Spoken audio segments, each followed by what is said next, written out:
Tonight on Dr. Phil Primetime. The jury has delivered its verdict. An illegal immigrant has been found guilty of her brutal murder and rape. I want people to realize how violent this attack was. It's not like anything that we see in America. Blood is gushing from her head as he's throwing her up against the side of the tunnel to rape her. He has to do his time here in a U.S. prison. There are more like him in our country, and we need to do everything we can to protect American citizens.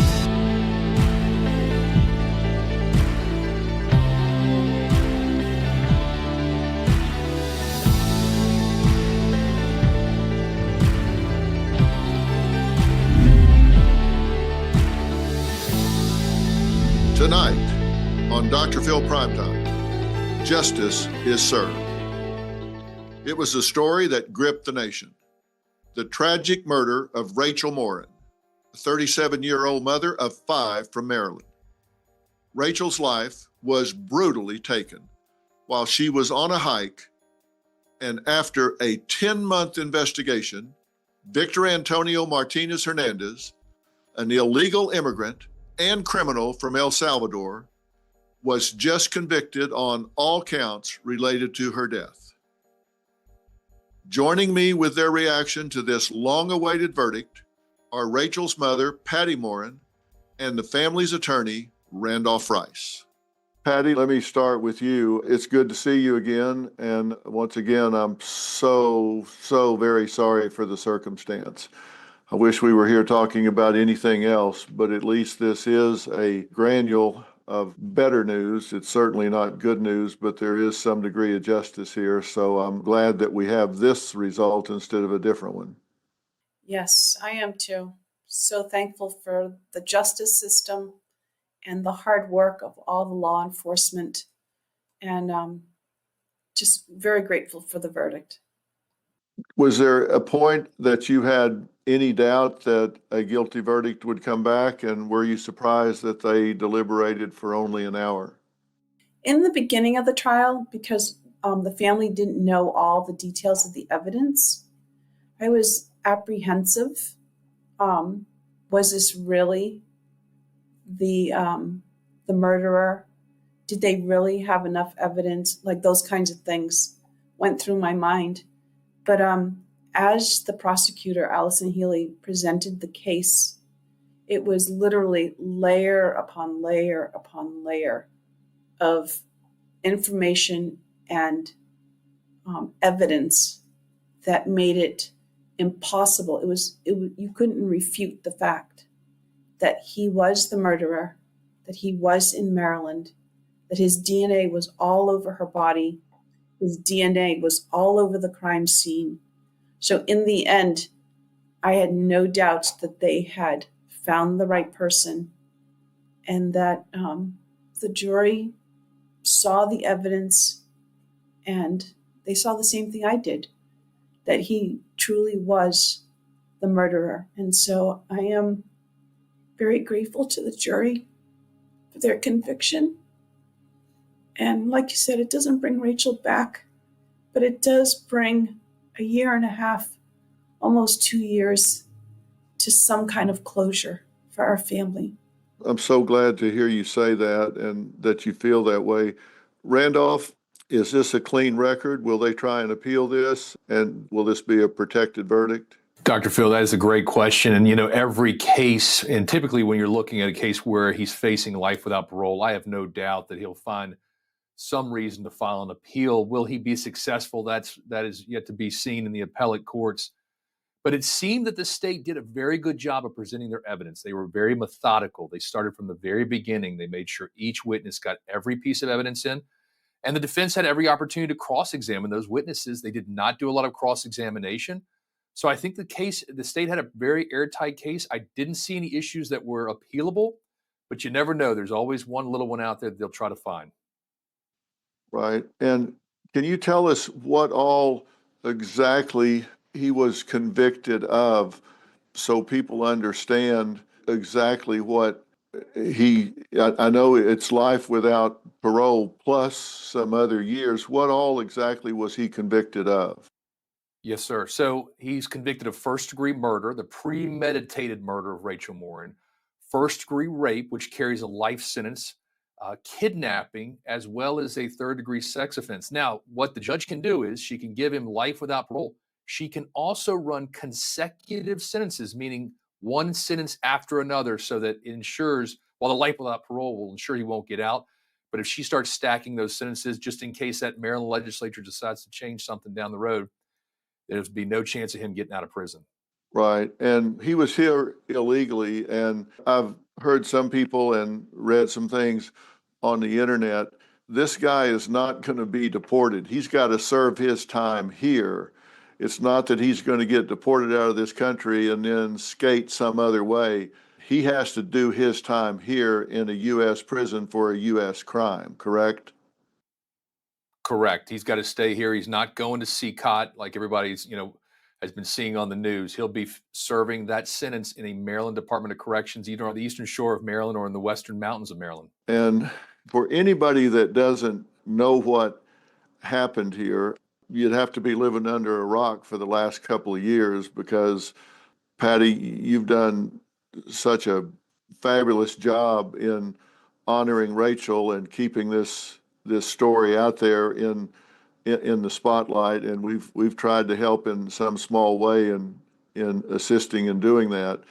But so people know, on August 5th of 2023, Patty's daughter Rachel, 37 years old and a mother of 5, goes missing after leaving home for a hike on what's called the Ma and Pa Trail in Bel Air, Maryland.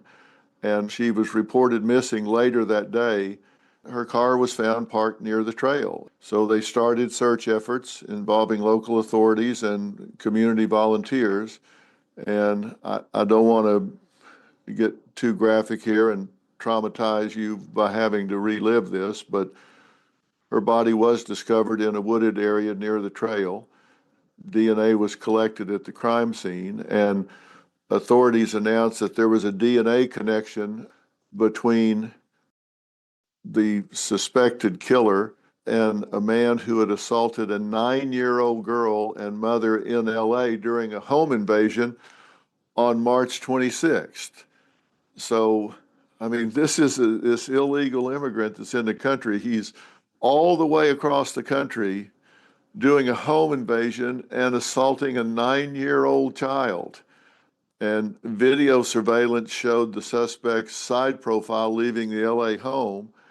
So all of this starts coming full circle. And the Morin family met Randolph Rice, by the way, who took this case pro bono, which means he hasn't made a dime or tried to make a dime from this whole thing, but has volunteered to monitor this. You say, well, there's prosecution. Why do you need monitoring? Well, trust me, if you've got a pro that is facilitating this, it makes a huge difference in the family being informed, knowing what's going on.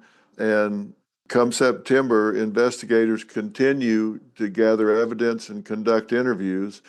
And on June 14th, they do identify this Martinez Hernandez, who's 23, unlawfully present, Salvadorian, through DNA gathered from clothes that his family gave to law enforcement officers and investigative genetic genealogy. So finally, he's arrested now in Tulsa, Oklahoma.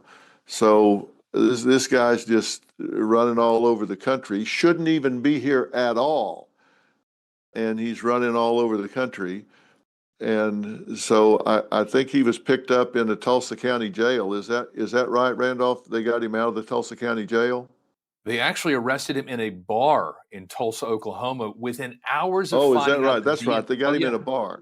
Yeah, they got him in a bar, and we learned during the trial that this was just hours after they'd gotten that DNA hit in Maryland from the Maryland State Police. The detectives worked so quickly, they were able to get a warrant.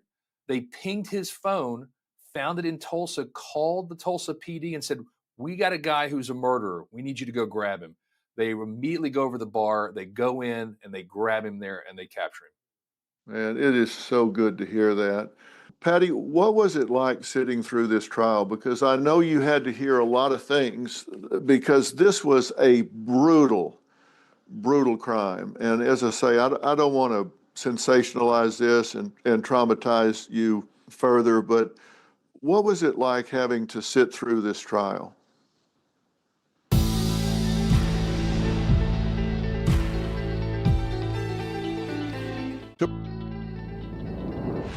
I was in Kentucky still. We had lost a grandbaby that week. And Saturday, we had the burial, the gravesite. And then Sunday, we were going to head back from Kentucky.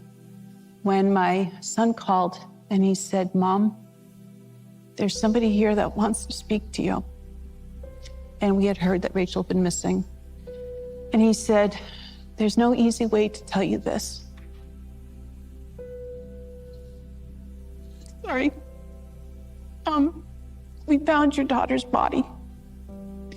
And you know, if you know Rachel, you know that she's very scheduled. And you know something is wrong if she's not coming home. But then to have them say that they found her body, you know that she's not there. It's just her body." Thank you, sir. It was probably the most devastating news that I've ever heard. I couldn't stand up. It was so much pain. Patty, what was it like sitting through this trial? Because I know you had to hear a lot of things, because this was a brutal, brutal crime. And as I say, I don't want to sensationalize this and traumatize you further, but what was it like having to sit through this trial?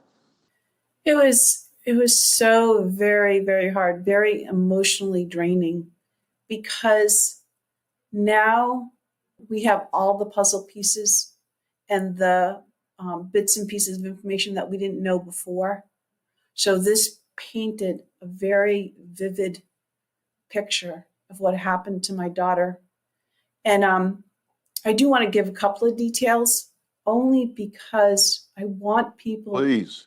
I want people to realize how brutal, how gruesome, and how violent this attack was, because it's not like anything that we see in America. It is so horrible, and we have this happening all over the country. He dragged my daughter. Somehow he hit her on the back of the head or something. He dragged her 150 feet to hide her in a drain culvert. So you have 150 feet of blood gushing from her head as he's dragging her into this culvert to hide her.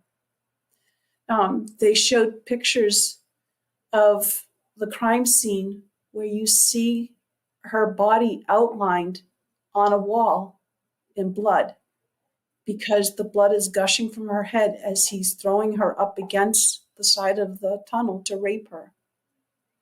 And then they showed autopsy pictures where there is a 6-inch space in the back of her head that was shattered like you would crush an eggshell. She had hemorrhaging in 3/4 of the brain.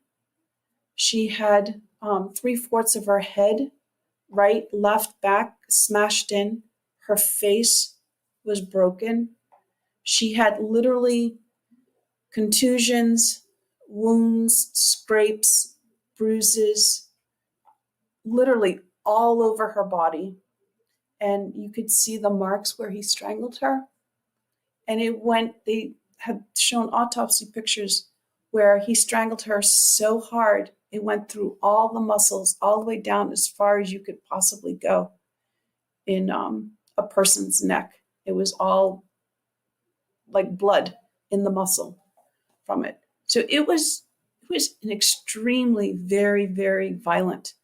He smashed her head against rocks at least 20 times. It was just a 6-inch cut across her forehead. It was so extremely very brutal. And to have to sit and see those pictures and to hear how he treated my daughter, and then to see him sitting in that courtroom with no remorse. I think he actually thought that he was going to get away with the crime. it was it was so heartbreaking, because as a mother you want to protect your child, and you can't. We weren't there. And now to know the extent of the horror that she went through, it was just very, very hard. So that's part of the reason why I'm really very grateful in hindsight now, seeing how the detectives kept the integrity of the case by not sharing details, and how that they were able to prove beyond a shadow of a doubt, because of all the DNA and just the timeline and just everything, that he truly is the murderer. So I'm so grateful that this vicious person is no longer going to hurt another woman. And but I want Americans to know that there are more like him in our country, and we need to do everything we can to protect American citizens. This is an animalistic attack. And, Yes. I know that Rachel is a mother of 5, and we'll talk about that in a minute. But as a mother, this is your daughter that Yeah. you've sat in your lap as a child and played with and taken care of when she was sick, and nurtured and kept safe in your arms. What do you say to yourself when you see these horrific images of somebody doing this to your own daughter, who is totally innocent, just out in nature, taking a walk? What do you say to yourself about that?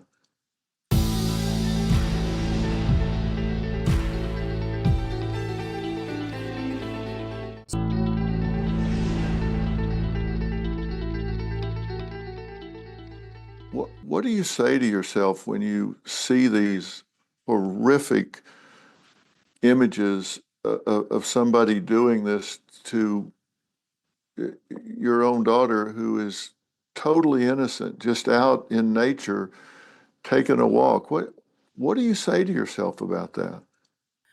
I don't know what to say. It's like, you hold your baby, you nurse your baby, you care for your baby. It's like she's a part of me.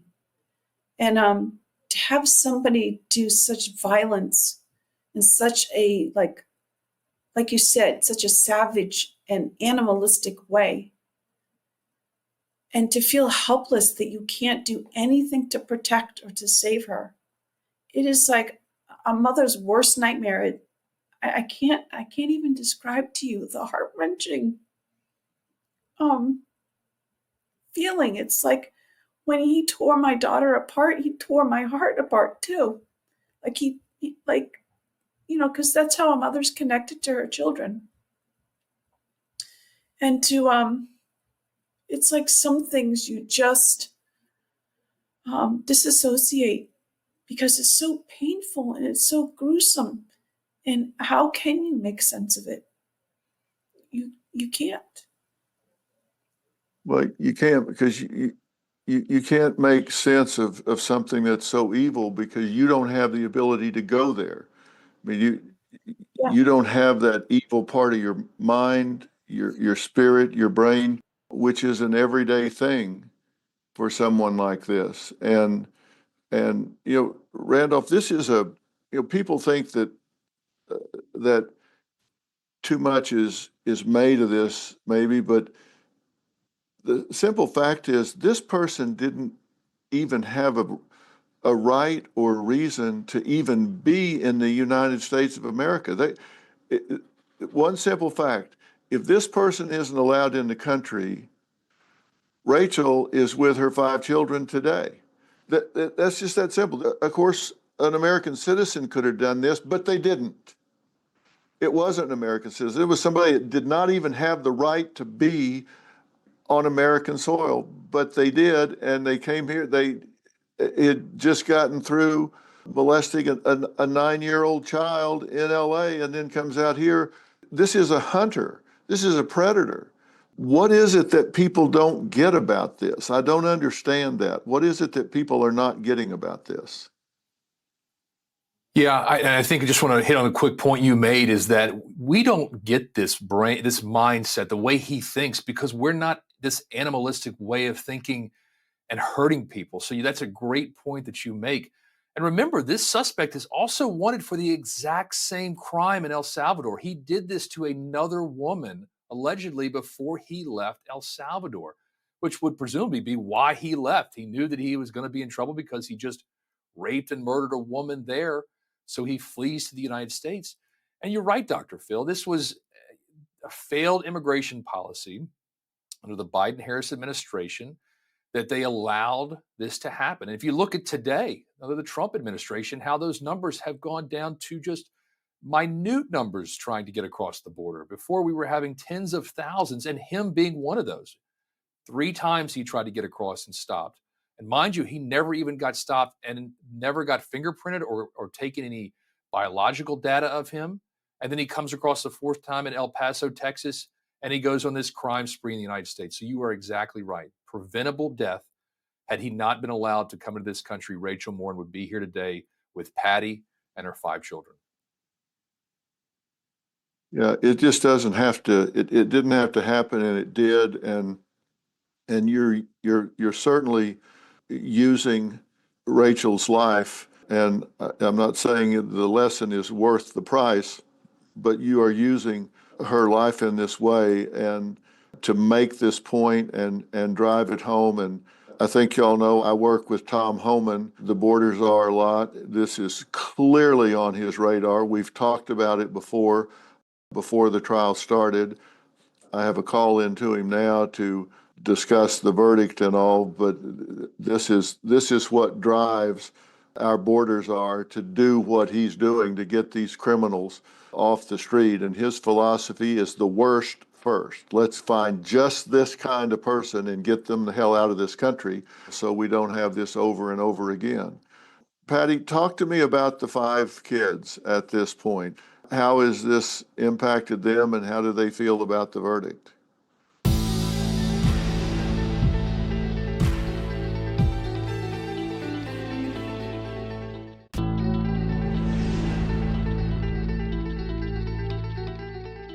Patty, talk to me about the 5 kids at this point. How has this impacted them and how do they feel about the verdict? Well, we had 2 of Rachel's daughters testify in court. We had her 14-year-old and her 19-year-old because they were the last ones to have communication with her. And I can tell you that the 14-year-old, when we went to court, we were asked to really control our emotions so that the jury has an opportunity to hear the evidence without any prejudice one way or the other. So not to show emotion if you needed to leave the courtroom. And we wanted to have a fair trial for this person because we wanted the verdict to stick. So we wanted it to be a fair trial. So her youngest daughter, who was 14, that gave testimony, she was so heartbroken because she's the last one that spoke to her mom. She was trying so hard to compose herself on the stand, but couldn't. So you see her sitting there, holding back tears, trying to answer the questions without breaking out into a sob. And then after, when she was dismissed and she's walking out of the courtroom, she composed herself long enough to walk out of the courtroom. As soon as the back doors open for her to walk out, you just hear these heart-wrenching sobs of, I just had to relive the last few minutes I had with my mom. And she never came back. And, all those things are running through her mind. And she's still grieving. So this just brought up that pain and that reality all over again. And I believe the same for her oldest daughter, even though her oldest daughter was a little more composed. It's like that for all of her children. And I think because of their ages, this is going to be a long-term thing of as they grow and mature and understand more and more of the details, they're going to revisit the grief and the loss. So their grieving is going to be over years, not, months. So it's been very hard for them. I'm certain it will be. And the thing is, you cannot really get about the business of grieving and the work of grieving while you're in the warfare of justice. When you're fighting for justice, when you're trying to make sure that you're representing your lost loved one, you're in battle mode. You're fighting, you're being vigilant, and you can't really do the grief work that you need to do until that's done. And hopefully now that you have a measure of justice, you can give yourselves permission to, lower your vigilance and diligence on that front and give yourself permission to grieve. Give yourself permission to start spending some time with your feelings and your thoughts and your memories of Rachel and with Rachel, and the kids can actually take some proper time to grieve the loss. Do you feel like that's something that everyone can get to at this point? I think so. I think depending on the individual, and how because everybody processes grief differently. And there are some hallmarks that are coming up. Rachel's birthday's in May, Mother's Day's in May, and then August will be 2 years, of the anniversary of the crime that happened. So I think all of us feel relieved because there is a guilty verdict. Like you could see it among the siblings, physically, their bodies like relaxed, like finally we did it, there's an end. But now over the last few days, you can also see everyone is kind of like gone to their corner, so to speak, to be with their emotions and their thoughts and to allow themselves to feel all those emotions that they kept locked up while the trial was going on and while the investigation was going on, because we were unsure if they were actually going to find someone. If they did, was it the right person? And if it was the right person, would there be a conviction? So now we can put all those questions to rest. And so there is a measure of like relief and relaxation, so to speak, to the body and to the emotions. But it will still take time. But I do believe I have a very strong family and a very close family. And so we support each other. So I think it is on the way.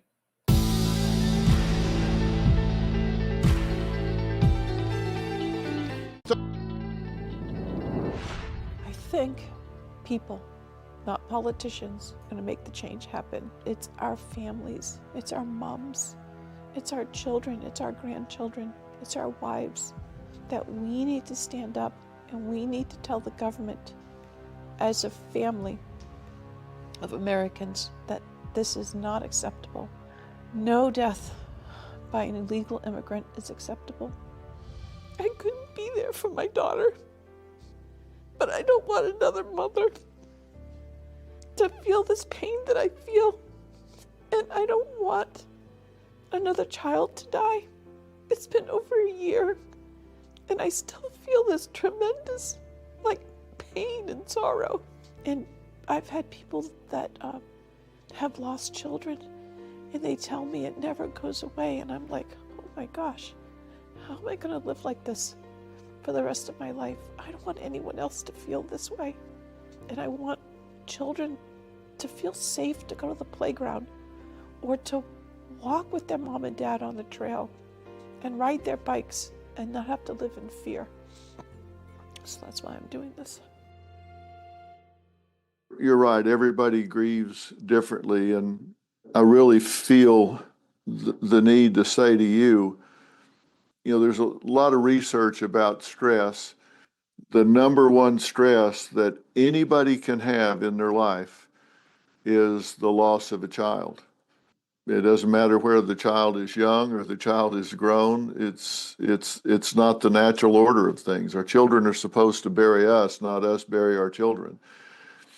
And so it's not the natural order of life, and it's the number one stress. And then within that category, the worst situation you can have is a sudden death of a child, as opposed to a long illness, for example, that you can adapt to across time and get ready for a little bit here, a little bit there, and you never get ready for it, but you can at least begin to adapt.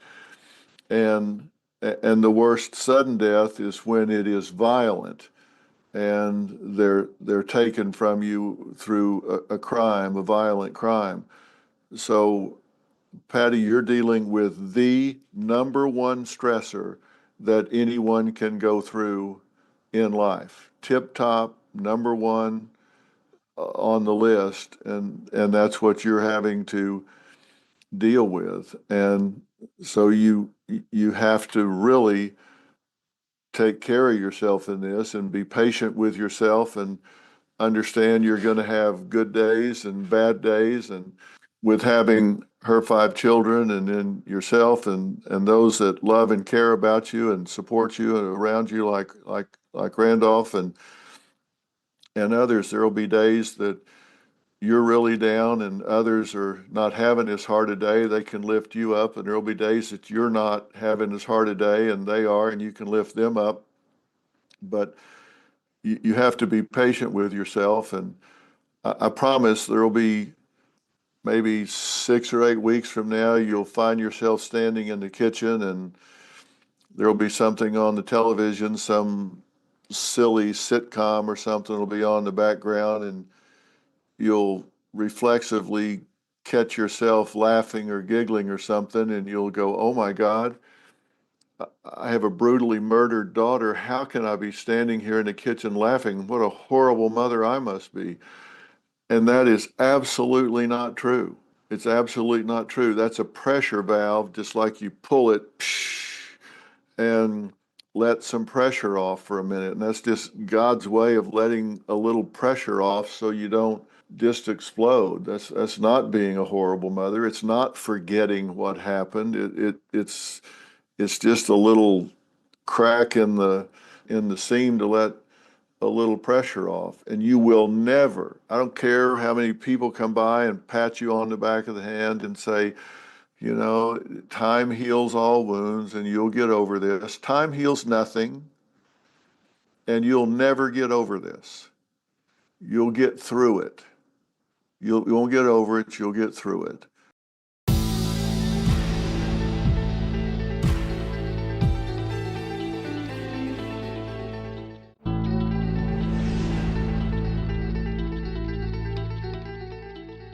The best thing in the world that I can tell you is to talk about it. It'll come Christmas time, you say, oh, it's a holiday. We don't want to have to think about or talk about. Yes, you do. You want to hang her stocking on the mantle. You want to talk about her. You want to keep her pictures up. Your goal is that her memory brings joy, and that replaces the pain at least some of the time. That when you think of her, you laugh. You think of wonderful times that you spent together. And it's cathartic to talk about it and share stories and celebrate her life instead of just the pain that was caused. And I hope you can embrace that and lead the children through that, because that's the goal. She was a wonderful woman, and she would hate to be a source of pain every time her memory came up or her name came up. She wants to be a source of joy. So hopefully that can be a goal. And sometimes people confuse that if they hurt less, that they loved less. That's not the case. It's just a change in your relationship, and hopefully that'll be something that you can strive for. It's not a betrayal of her memory, and it's not letting go of the horrible thing that happened. It's just embracing the good things about her and not giving your power away to that animal that did what he did. You choose to remember why you loved her and why she was so special instead of the day that he did what he did. You celebrate the process of her life, not the moment that that jerk did what he did. You can't let him dominate the rest of your life and your memories about her. And I hope that can be something you can hold on to. That is so very well said. One of the things that we've been doing as a family, I have sons that live in different parts of here in America and then overseas. And once or twice a week, we will do a video phone call and we'll talk about the pain that we might be feeling. But the pain is always like, I remember Rachel, or this came up on my Facebook page. It's a memory from a year ago. And we'll laugh about her silliness or just whatever that memory was. But then we, at the same time, we allow ourselves to cry and not feel ashamed to express that emotion too. So I think that we're on that path to both embracing it's okay to grieve her, but also we're not going to get stuck in this grief, that this is a process, like you said, and that we need to remember her life and we need to have this circumstance and this event that happened to us. It kind of like it walks beside us, so it never leaves us, and we acknowledge it, but at the same time we don't have to give attention to the negative of it, but it still just will be a part of us. I don't know if that makes sense. Yeah, exactly. You want to celebrate the process of her life, not the moment of her being taken away from you. And it doesn't mean you forget Yes. it. It just means you don't focus on it. And we don't want to focus on him. I've said his name twice. It was once more than I wanted to. I want to focus on her, not on him. And I hate to even have his name come out of my mouth, but we do want to celebrate her. So I'm so glad that this level of justice has been obtained. And Randolph, I just have to say, I've spent a lot of my time in the litigation arena, most of my professional career, and just God bless you for your help here and what you're doing with this family and what you have done, because you didn't have to do this, but you have. And I think everything you've done here has given such comfort and guidance, and I know you'll continue to. And just God bless you for what you've done and what you're doing. Thank you so much. Thank you. I appreciate that. We were having lunch during the trial, and I actually said to Patty and the other siblings, I said, I kind of feel like a member of the family. And Patty looked at me and she said, you are a member of the family. So I appreciate just the support that the Warrens have shown, just to allow me to be there for them. And we've had a a tough 19 months. We've had a couple of laughs along the way, and I thought that was, like you said, kind of that valve releasing. Yeah. And so it's been an honor to be with them. Well, I know it's exactly how you must look at it. And just both of you know that my platform is yours, and anything that comes up and anything that you're working on or developing, just all you got to do is just pick up the phone, let us know. My platform is yours. Anything we can do to help and keep her memory alive and the things that you consider important, you let us know. Thank you so much. Thank you. I hope that there will be some things down the road. So thank you very Well, much. I'm not just saying that. Try me and see. We'll get the word out on anything. Thank both of you for taking the time to talk to me. I really appreciate it, and we'll talk again soon. Thank you, sir, for the invitation. I really appreciate it. Okay. Thank you so much, Randolph. Thank you so much. Thanks, Dr. Phil. All right.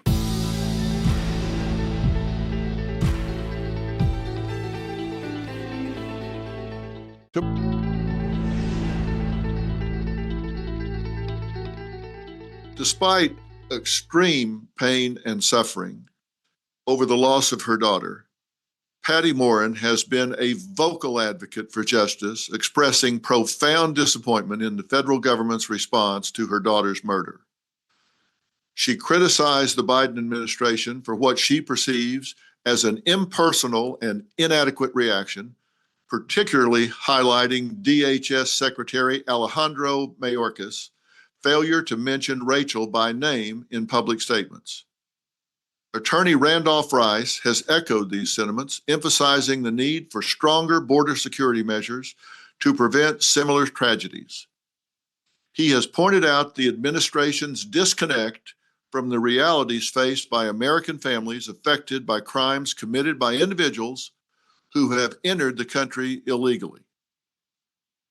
Rachel was loved deeply. She brought joy and positivity to so many lives, and I hope she will continue to shine her light on her family and friends as time passes. I encourage Rachel's family and anyone grieving a loved one to continue searching for signs of them in their lives and the world around them. I want to leave you with these loving images of Rachel Morin, a mother full of life who should still be here with us today.